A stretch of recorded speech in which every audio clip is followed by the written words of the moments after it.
La seconde partie de notre débat consacré aux élections en Tunisie. Le pays attend les résultats des élections de ce dimanche. On a déjà quelques indications, on en parlait à l'instant, puisque les islamistes d'Ennahda seraient en net recul au profit du parti de Nida Tounes. Nos invités n'ont pas changé. Nous sommes toujours en compagnie de Saïda Ounissi, tête de liste France Nord, tête de liste Ennahda.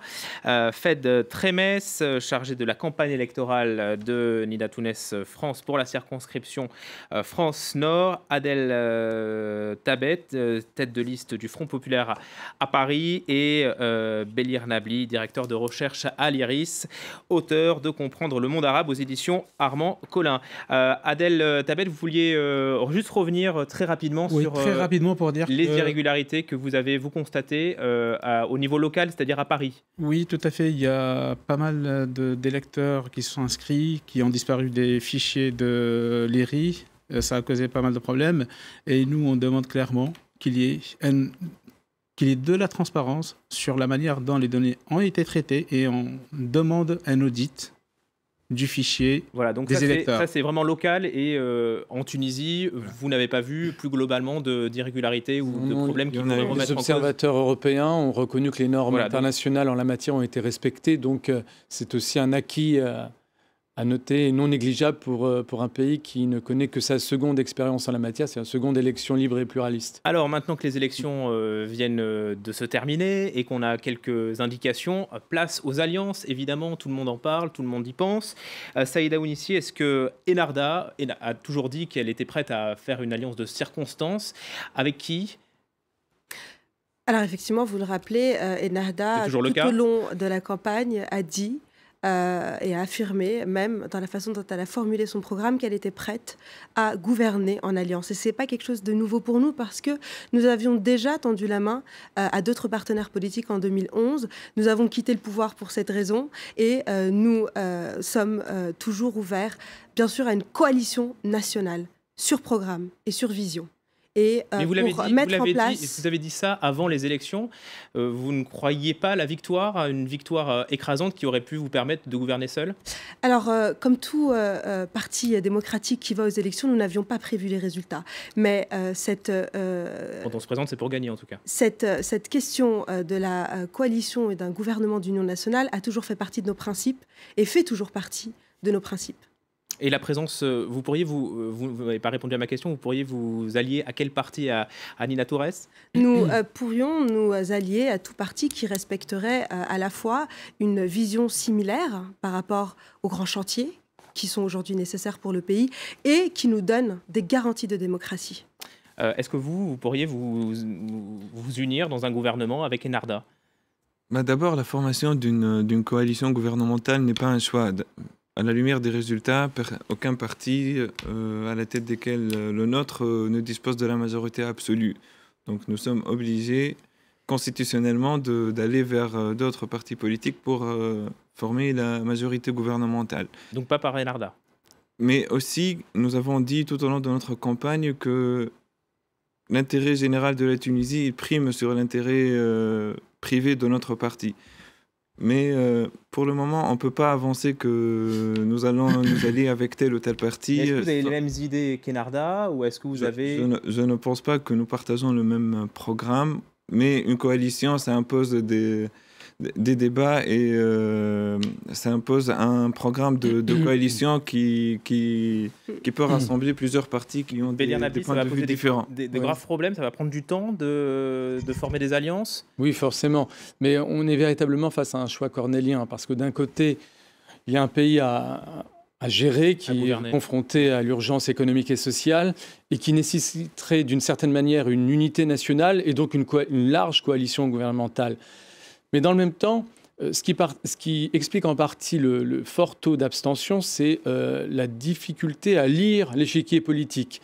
C'est-à-dire que d'une certaine manière, le seul critère visible et efficace aujourd'hui, c'est de savoir si on est pour ou contre Ennahda. Ça a polarisé vraiment la campagne.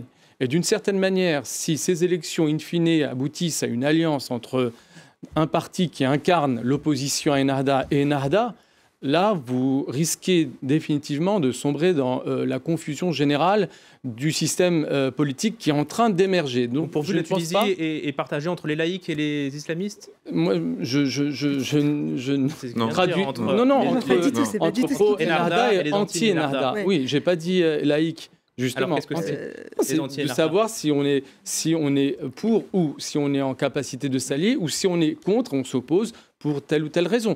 Donc c'est une polarisation et on ne peut pas, in fine, s'allier avec celui qu'on a identifié comme son ennemi politique durant toute une campagne. Au nom justement de la lisibilité de la démocratie, parce qu'on a besoin de cette lisibilité. Là, je répète que ce qui a polarisé cette campagne, c'est vraiment de savoir si on était pour ou contre. Et il y avait des projets de société qui se sont opposés, il y avait des programmes qui se sont opposés. Mais malheureusement, même ces programmes, dans leurs détails, dans les modèles de développement qui ont été proposés, y compris par le Front populaire, ça n'a pas été assez visible, tellement la question de savoir si on était pro ou anti-Ennahda a polarisé le débat. Vous l'avez senti, cette polarisation entre... C'est vrai que par moments, on sentait bien que le débat politique ne tournait pas autour des projets de société et des propositions qu'avaient les partis politiques, mais autour d'une position si on était pour ou contre Ennahda. Or, aujourd'hui, moi, je ne crois pas que la transition démocratique en Tunisie soit achevée. Il est vrai que nous avons traversé cette épreuve avec brio, cette épreuve des élections, mais il faut encore, travailler avec tous les partenaires politiques pour la construction d'une nouvelle Tunisie, parce que c'est de ça dont il s'agit. Et pour la construction et la mise en place d'un nouveau modèle de développement, je ne crois pas que la lecture classique des positionnements des partis soit la bienvenue ici. Mais au contraire, et d'ailleurs, vous le rappelez bien, notre système de représentation nous oblige à nous unir. Et cette question de l'union nationale pour construire l'avenir est aujourd'hui plus que jamais d'actualité. Adel Tabet. Donc, moi, je pense d'abord, il faut comprendre cet état d'esprit. Et c'est vrai qu'il y a eu ce vote de sanction de Ennahda, mais il n'y a pas d'un vide. Il vient d'un bilan. Et Ennahda, elle a tout fait pendant la campagne électorale pour laisser de côté ce travail-là. Et du tout, nous nous sommes exprimés sur notre bilan. Nous avons passé cette campagne à nous exprimer sur notre bilan. On va écouter Adel Tabet. Donc, et justement, pour ne pas parler de bilan, Ennahda a sorti la carte gouvernement d'unité nationale. C'était un peu ce qu'elle a voulu faire. Donc, pour nous, pour qu'il y ait de la lisibilité, justement, on ne peut pas parler d'alliance. Tout d'abord, on attend les résultats officiels qui ne sont toujours pas proclamés. Donc, ça, c'est un élément important. Le deuxième élément important, pour nous, au Front populaire, c'est sur quelle base? Sur quel programme? Nous, par exemple, les mesures d'urgence qu'on voit aujourd'hui pour la Tunisie, elles ne sont pas forcément celles qui seront proposées par le parti qui va former le futur gouvernement. Donc, avant de chercher de parler de coalition sans lui donner de contenu... Est-ce qu'en tant que petit parti, vous êtes plus petit que les deux partis en présence ici? Est-ce que la bipolarisation dont on parlait tout à l'heure, est-ce qu'elle vous fait peur? Je pense qu'en 2011, on était beaucoup moins représentés que cette fois-ci. Donc le Front populaire, aujourd'hui, il est reconnu comme étant la 3e ou la 4e force politique dans le paysage politique en Tunisie. Donc c'est un élément, c'est une force politique essentielle sur la scène politique tunisienne. Et justement, nous, on n'a pas choisi les solutions de facilité. On va continuer à défendre le programme avec lequel nous nous sommes adressés aux Tunisiens, et les votes que nous avons obtenus, on va respecter, c'est-à-dire le choix de nos électeurs. Médian Nabi. Oui, non, il y a forcément le spectre, d'une certaine manière, d'une bipolarisation de la vie politique en Tunisie. C'est ce à quoi on a assisté durant toute cette campagne. Et c'est dommage, parce qu'il y a un véritable pluralisme. D'ailleurs, il y a même un paradoxe. Cette élection a connu plus de 1327 listes. Et finalement, oui, pourquoi on a eu l'impression qu'on n'a pas rassemblé. Il y a eu une incapacité, effectivement, d'un troisième groupe de partis, une vraie gauche, voire une gauche radicale, de se faire véritablement entendre, alors même qu'elle existe, qu'elle a une histoire dans le pays. Et elle a été incapable, d'une certaine manière, de s'unifier, de se coaliser entre elles déjà. Et c'est une critique lancinante, parce que, y compris... Une petite remarque dans le même sens, c'est que le Front populaire, en fait, il est né par le regroupement de plusieurs forces politiques de gauche dans sa diversité.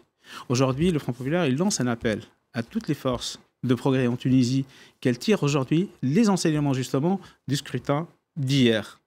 pour faire émerger une force de gauche capable aujourd'hui de jouer un rôle important sur la scène politique. Malgré cette question des coalitions, je veux dire, ce qu'il ne faut pas perdre d'esprit, au-delà du fait que nous sommes aujourd'hui en train de parler de coalition, c'est que les défis restent les mêmes, que le constat qui a été fait pendant la campagne reste toujours le même. Voilà, on va parler des défis dans un instant. Benir Nabli, j'aimerais qu'on aborde la question de la présidentielle. Ça sera le 23 novembre prochain. Déjà, quel sera le rôle du président pour bien qu'on comprenne les différences et le régime tunisien? Bon, en 2 mots, si on s'en tient à la lettre de la Constitution qui a été adoptée, les constituants ont fait un choix, celui d'un régime parlementaire. Autrement dit, les élections législatives qui ont eu lieu étaient les élections principales. C'est elles qui ont finalement identifié la majorité qui aura à gouverner le pays, même s'il y a une coalition à dessiner, à former. Mais ce sont les élections législatives qui définissent le pouvoir politique. Autrement dit, l'Assemblée du peuple va exercer le pouvoir législatif et le pouvoir politique à travers le gouvernement qui sera soutenu par la majorité.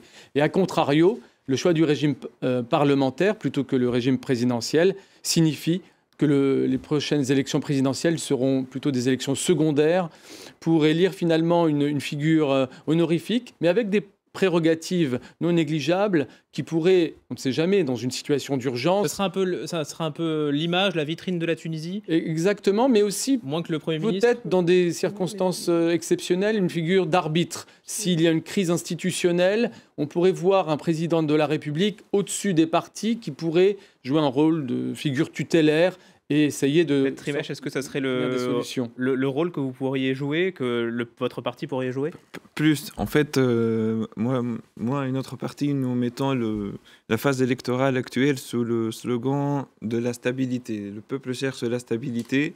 Je ne partage pas l'avis qui dit que le système établi par la Constitution actuelle, qu'il est parlementaire, nous avons un système semi-parlementaire avec 2 têtes de l'exécutif et les prérogatives du président de la République elles vont au-delà des prérogatives traditionnelles d'un président honorifique dans une république parlementaire, mais il peut présider le Conseil des ministres, il peut proposer des lois à l'Assemblée des représentants du peuple, donc son rôle, il sera une force de proposition au-delà de son rôle principal qui sera de gérer la diplomatie, veiller à la sécurité du pays et à sa politique de défense nationale, et en plus représenter l'État tunisien.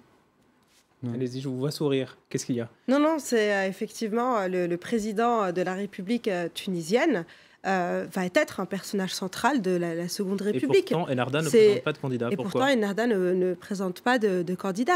On a du mal à comprendre votre stratégie. On a l'impression que l'épreuve du pouvoir vous a traumatisé, que vous ne voulez pas gouverner, que vous ne présentez pas de candidat. Alors, allez-y. Notre stratégie, c'est de mettre l'intérêt national avant tout. Et c'est dans ce sens-là que nous sommes allés. Nous acceptons le résultat des urnes et encore une fois, nous sommes la seconde force du pays. Nous allons avoir un rôle primordial à jouer ces 5 prochaines années.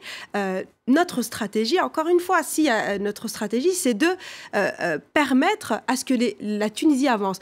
Quand on fait le bilan de ce qui s'est passé ces 3 dernières années, il y a eu des bâtons qui ont été mis dans les roues de la Troïka. Il y a eu une opposition qui, parfois, malheureusement, a joué plutôt un rôle d'obstruction plutôt que de construction participative. Il y a, par exemple, ce genre de discours qui est totalement méprisant et qui a empêché le gouvernement de travailler pendant ces 3 dernières années. Donc, le bilan principal que nous en avons, on a empêché le gouvernement de travailler. La principale raison, si vous voulez bien que je finisse ma phrase, c'est que nous avons compris que la Tunisie, pays qui a souffert de 60 ans de dictature, a besoin d'être gouverné par une palette politique riche afin de faire avancer le pays et que personne ne reste dans la confortable position de mettre des bâtons dans les roues, encore une fois, je le répète. Adel Tabet, il y a eu des bâtons dans les roues mis dans la route d'Enarda. Madame Ounissi, c'est-à-dire a fait comme si rien ne s'est passé. Non, nous avons gagné les élections en 2011 et nous avons été à la tête du gouvernement. Et nous avons donné à la Tunisie Adel Tabet, allez-y. Vous êtes comporté avec le pouvoir comme étant... Le 89 députés, monsieur, à l'Assemblée, gérer le pouvoir et la chose publique comme étant une affaire privée. On s'entend plus. Donc, moi, je suis obligé de rappeler que sous la gouvernance de la Troïka, conduite par Enarda, le terrorisme a proliféré en Tunisie. Le terrorisme existait en Tunisie avant et sous Ben Ali. Excusez-moi, ne m'occupe pas. Mais mais vous ne pouvez pas écouter le discours. Si, je vous écoute, mais je vous réponds. Allez-y, on va parler ensuite d'économie, parce que c'est important, voilà. Et vous avez gouverné pour les choix aussi économiques de Nada, elle veut pas, aujourd'hui, ne veut pas les assumer, ne veut pas les gommer. Et tout ce qu'on nous sert et nous resserre, c'est qu'on a mis les bâtons dans les roues. Donc ça, je trouve vraiment que Nada, aujourd'hui, ne veut pas tirer les leçons de son expérience passée. Il y a quand même eu des bonnes choses, il y a eu la liberté d'expression, il y a eu la Constitution, et Narda était là quand même. Je pense que c'était... Révisez vos cours de droit institutionnel, je pense que la liberté d'expression a été arrachée et elle a été chèrement payée. Et même la Constitution. Vous voulez qu'on parle de la Constitution sur la base de laquelle... Alors attendez, on va parler... On a été organisé des élections, le Front populaire a payé 2 martyrs pour arracher cette Constitution. Et cette constitution, elle n'a rien à voir avec celle qui a été justement proposée par Nada. Bélir Nabi, un 1er juin 2013. Il faut arrêter. Excusez-moi, Bélir Nabi, mentir aux Tunisiens. Bélir Nabi, quels sont les principaux défis qui attendent la Tunisie? Je pense avant l'économie, je pense à la menace djihadiste. Oui, c'est une menace qui finalement concerne tout le monde, tous les acteurs. Mais naturellement, le gouvernement qui aura à diriger le pays sera aux avant-postes. Parce que, contrairement à ce que vous avez dit, la défense et la sécurité intérieure relèvent des compétences du gouvernement et pas du président de la République. Mais non, parce qu'il faut avoir les moyens administratifs et humains, ça relève des ministères, pas de la présidence de la République. On n'est plus sous Ben Ali. Et donc, sous ce gouvernement-là, il faudra avoir les moyens de développer un dispositif coercitif, un dispositif de sécurité plus efficace, notamment aux frontières libyennes et algérienne. Et une menace sur la Libye, hein. Une menace régionale. Elle est régionale, elle est sur des frontières importantes, avec des voisins sans lesquels la Tunisie ne pourra pas s'en sortir en réalité. Et même si on n'en parle pas beaucoup, finalement, la transition démocratique en Tunisie dépend en grande partie de la collaboration avec des États voisins, et en particulier avec l'Algérie, qui regarde d'un œil avisé tout ce qui se passe en Tunisie. J'aimerais qu'on jette un œil sur les chiffres du chômage. Ils sont très mauvais. Chiffres du chômage sur la population, 15%, on va les voir dans un instant. Chômage des jeunes, plus de 30%. Est-ce qu'il n'y a pas un risque de radicalisation des jeunes tunisiens qui ne savent plus où se tourner finalement et se jeter dans le djihadisme, par exemple? Il y a de plus en plus de départs de candidats au djihad en Syrie, en Irak. Est-ce que c'est lié aux problèmes économiques de la Tunisie? Cette question, si vous permettez, la question du départ de jeunes vers des espaces où il y a des combats, c'est quelque chose en guerre que l'on connaissait déjà sous Ben Ali. En 2003, la Tunisie était aussi le pays tristement célèbre pour avoir envoyé le plus de jeunes djihadistes, et c'est exactement la même situation dans laquelle on se retrouve aujourd'hui avec la Syrie. Malheureusement, cette politique à la fois économique et sociale, qui est héritée encore une fois de 60 ans de mauvaise gestion du pays, a fait perdre à ces jeunes Tunisiens un espoir de vivre dans leur pays et de trouver à la fois un emploi, mais aussi une situation sociale bonne. Et c'est aussi pour ça que nous avons une immigration clandestine qui est aussi forte. Vous parliez des chiffres du chômage qui aujourd'hui sont à 15%. Lorsque nous avions pris le gouvernement, en 2011, les chiffres du chômage étaient à 18,9%. Et il y a un travail qui a été fait là-dessus, malgré la difficulté et la conjoncture internationale économique qui était très difficile. Adel Tabet, le Narda a fait baisser le chômage? Moi, je pense que, c'est-à-dire, quand on est sanctionné par les urnes, la moindre des choses, c'est de reconnaître sa responsabilité, d'en tirer les conséquences pour pouvoir justement proposer des choses au peuple tunisien pour avancer. Donc, ce qu'on a vécu sous Ennahda, surtout au départ, c'était... Il y avait même des figures de Nada, il y avait même des prêches qui ont été... il y a un laisser-faire qui a permis le développement, entre autres, de ce discours djihadiste pour envoyer des jeunes Tunisiens en Syrie. Mais je souhaite aussi rappeler quelque chose, c'est que ce problème-là, il est beaucoup plus complexe que de l'imputer uniquement aux conditions sociales ou à l'attitude du gouvernement. Il y a le contexte régional.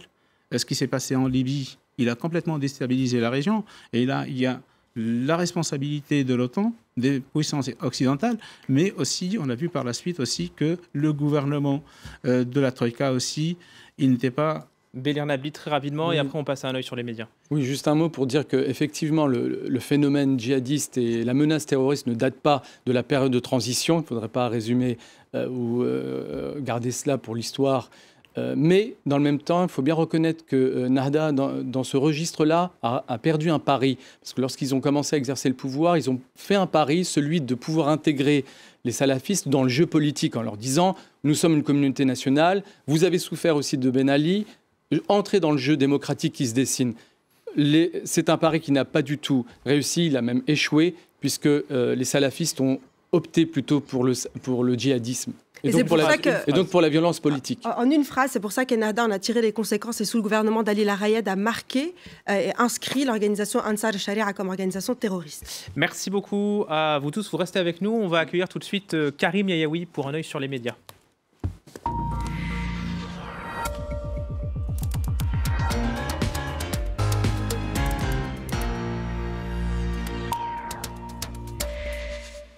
Un œil sur les médias. Bonsoir Karim Yayaoui. Bonsoir à tous. Et vous nous parlez évidemment des législatives en Tunisie qui se sont tenues dimanche. Alors c'est vrai qu'on en parle beaucoup dans les médias et sur les réseaux sociaux.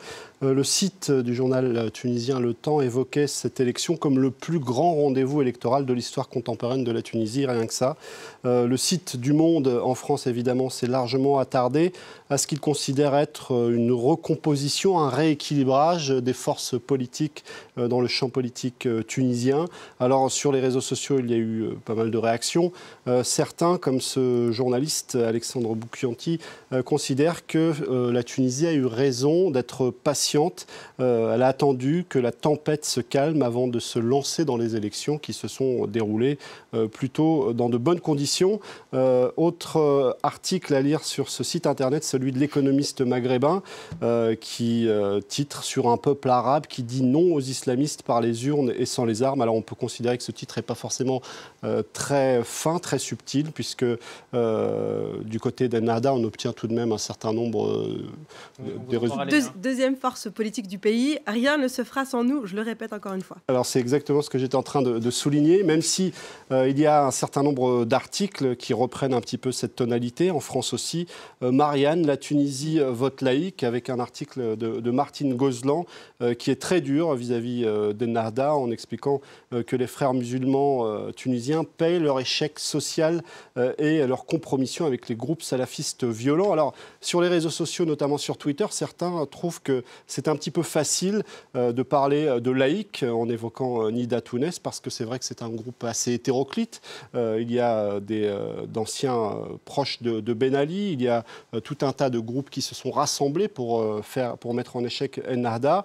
Il y a aussi de l'ironie sur les réseaux sociaux, comme sur ce compte Twitter qui ironise: la semaine prochaine, la Tunisie pourra intégrer l'Europe selon les médias étrangers. Victoire des laïcs sur les islamistes, évidemment, c'est ironique. Et puis il y a ce site internet nawat.org qui s'arrête sur le leader de Nida Tounes et qui se pose la question de sa longévité en politique, 60 ans en politique. Un article qui nous rappelle que cet homme a à peu près le même âge que George Walker Bush senior, ou encore que Valéry Giscard d'Estaing, qui a quitté le pouvoir depuis 33 ans. Ouais, alors le renouvellement, excusez-moi Karim, mais le renouvellement des têtes politiques, c'est un peu long à venir en Tunisie. Hein. C'est même pire que ça. Vous avez un paradoxe entre ceux qui ont incarné la révolution et finalement ceux qui sont censés la représenter. Et au-delà du personnage qu'on cite, c'est la classe politique dans son ensemble qui ne reflète pas vraiment la sociologie du pays.